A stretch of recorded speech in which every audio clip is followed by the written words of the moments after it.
രവി എല്ലാവരും സൂപ്പർ. ഒരു അരുൺ അരുൺ അതെന്തോ പുതിയ ആക്ടറുടെ പേര് മറന്നുപോയി, എന്താ ജയന്തോ അരുൺനാഥോ അങ്ങനെ എന്തോ പറഞ്ഞിട്ടൊരു പുതിയ ആക്ടർ നന്നായിട്ട് ചെയ്തിട്ടുണ്ട്.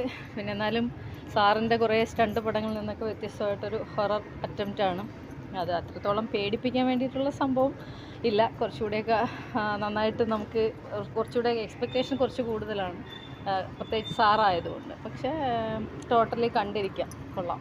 ഒരു ഇൻവെസ്റ്റിഗേഷൻ, ചെറിയൊരു ഹൊറർ ടൈപ്പ്, അങ്ങനെ വലിയ നമ്മളിപ്പം തമിഴ് ഇംഗ്ലീഷൊക്കെ കാണുന്ന ആ ലെവലൊരു ഹൊററൊന്നും അല്ല, സിമ്പിളായിട്ടുള്ളൊരു സാധനം അങ്ങനെ പറയാൻ ശ്രമിച്ചിട്ടുണ്ട്. ആക്ടേഴ്സ് എല്ലാം വളരെ നന്നായിട്ടുണ്ട്. പക്ഷേ എനിക്ക് സൗണ്ടും അങ്ങനത്തെ ടെക്നിക്കൽ കുറേ സാധനങ്ങളിൽ കുറച്ചുകൂടെയൊക്കെ ശ്രദ്ധിച്ചിരുന്നെങ്കിൽ പടം സൂപ്പർ ഇതായതിന്. എന്നാലും പടം എല്ലാവർക്കും കാണാം, കുട്ടികൾക്കൊക്കെ ഇഷ്ടപ്പെടും എന്ന് വിചാരിക്കുന്നു. കുട്ടികൾക്ക് എല്ലാവർക്കും ഫാമിലിയായിട്ട് കാണാൻ പറ്റില്ല.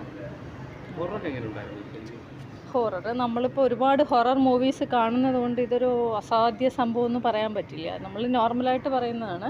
എന്നാലും ഒരുപാട് ആളുകളുടെ അധ്വാനമാണല്ലോ. ഇപ്പോൾ തന്നെ അറിയാമല്ലോ, ഇപ്പോൾ സിനിമ ഇപ്പോഴത്തെ ഒരു ടൈമിൽ നടക്കുന്നൊരു സോഷ്യൽ മീഡിയ ക്യാമ്പയിൻ തന്നെ സിനിമ കാണാതിരുന്ന തിളപ്പ് നിൽക്കും എന്ന് പറയുന്നൊരു കാലഘട്ടത്തിലേക്ക് സംഭവം എത്തിക്കഴിഞ്ഞു. അപ്പോൾ അത് ഭയങ്കരമായിട്ട് സിനിമയെ ബാധിക്കും. അപ്പോൾ ഈ സിനിമയ്ക്ക് ഒരു ശരാശരി എന്നാൽ മറ്റ് വലിയ പടങ്ങളൊക്കെ വെച്ച് കമ്പയർ ചെയ്യുമ്പോൾ അത്യാവശ്യം ആളുണ്ട്. സിനിമ തിയേറ്ററിൽ വന്ന് തന്നെ ഒരുപാട് ആളുകളുടെ അധ്വാനമാണ്. നമ്മളും സിനിമയിൽ നിൽക്കുന്ന ഒരാളായതുകൊണ്ട് തന്നെ തീർച്ചയായിട്ടും അതൊരു റിക്വസ്റ്റാണ്. എല്ലാവരും തിയേറ്ററിൽ വന്ന് തന്നെ ഇപ്പം നമ്മൾ ഓരോരുത്തരുടെ ഒരു കാഴ്ചപ്പാടിൽ നല്ലതും ചീത്തയും പറയുന്നതാണെങ്കിലും സിനിമ തിയേറ്ററിൽ വന്ന് കാണും. ഈ സിനിമ കുഴപ്പമില്ല, കണ്ടിരിക്കാം. എല്ലാവരും നന്നായിട്ട് ചെയ്തിട്ടുണ്ട്. പുതിയൊരു ആക്ടർ അതിനകത്തൊരു ഷാനവാസ്, ഡോക്ടർ ഷാനവാസ് എന്ന് പറയുന്നൊരു കഥാപാത്രം എനിക്ക് നന്നായിട്ട് ഇഷ്ടപ്പെട്ടു. പിന്നെ ആസ് യൂഷ്വൽ ഭാവന ഒരു ബോൺ ആക്ടറാണല്ലോ, ആക്ട്രസ്സാണ്. അപ്പോൾ അത് അതേപോലെ അതിഥി രവി, ബാക്കി എല്ലാവരും നന്നായിട്ട് ചെയ്തിട്ടുണ്ട്. പിന്നെ അറ്റംപ്റ്റ് നല്ലതാണ്, സൂപ്പറായിട്ടുണ്ട്.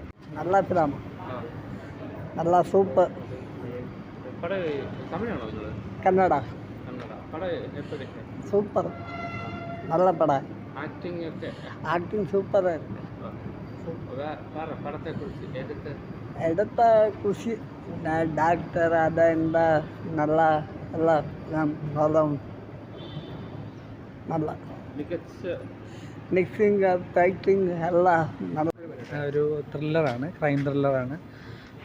പിന്നെ ഇൻവെസ്റ്റിഗേഷൻ പാർട്ടും പിന്നെ ഒരു ആത്മാവ് രണ്ടും കൂടെ മിക്സ് ചെയ്തിട്ടുള്ളതാണ്. ആത്മാവ് ഡോക്ടറെ കൊണ്ടും പിന്നെ പാരലായിട്ടൊരു പോലീസ് ഇൻവെസ്റ്റിഗേഷനായിട്ട് നന്നായിട്ട് ചെയ്തിട്ടുണ്ട്. ഷാജി കലാസിൻ്റെ നല്ലൊരു ഫിലിമാണ്. നമുക്ക് ലാഗിങ് ഒന്നുമില്ല, നമുക്ക് സ്റ്റാർട്ടിങ് ടു എൻഡ് വളരെ എൻഗേജ്ഡ് ആയിട്ട് കാണാൻ പറ്റുന്ന സിനിമയാണ്. നല്ല ഫിലിമാണ്. എടുത്തു പറയുന്നത് എൻ്റെ ബാക്ക്ഗ്രൗണ്ട് മ്യൂസിക് തന്നെയാണ് ഈ സിനിമയെ പിടിച്ചിരുന്നത്. പിന്നെ ഭാവന, കുറേ കാലത്തിന് ശേഷം ഭാവനയുടെ മുഴുനീള വേഷം. എല്ലാവരും നന്നായിട്ട് അഭിനയിച്ചിട്ടുണ്ട്. നല്ല കഥയും അതിൻ്റെ ഒരു തിരക്കഥയും എല്ലാം നന്നായിട്ടുണ്ട്. എല്ലാ ത്രില്ലിങ് എലമെൻസും ഉണ്ട്. നന്നായിട്ട് മിക്സ് ചെയ്ത് എല്ലാം കൂടെ ബ്ലെൻഡ് ചെയ്ത്, പിന്നെ കുറച്ച് ആത്മാവിൻ്റെ അംശം കുറച്ച് കൂടിപ്പോയി, രണ്ടും കൂടെ ആക്കിയിട്ട് കാണിച്ചു. ഇൻവെസ്റ്റിഗേഷനുമായിട്ടും കാണിക്കുന്നുണ്ട്, പാരലായിട്ട് ആത്മാവായിട്ട്. കാരണം നമ്മുടെ മലയാളത്തിലും തമിഴിലും ഹിന്ദിയിലും ഒക്കെ പലതിലും പരീക്ഷിച്ചിട്ടുള്ള ഒരു ടൈപ്പ് ഇതാണ് ചെയ്തേക്കുന്നത്. നല്ല ഫിലിം കാണാം.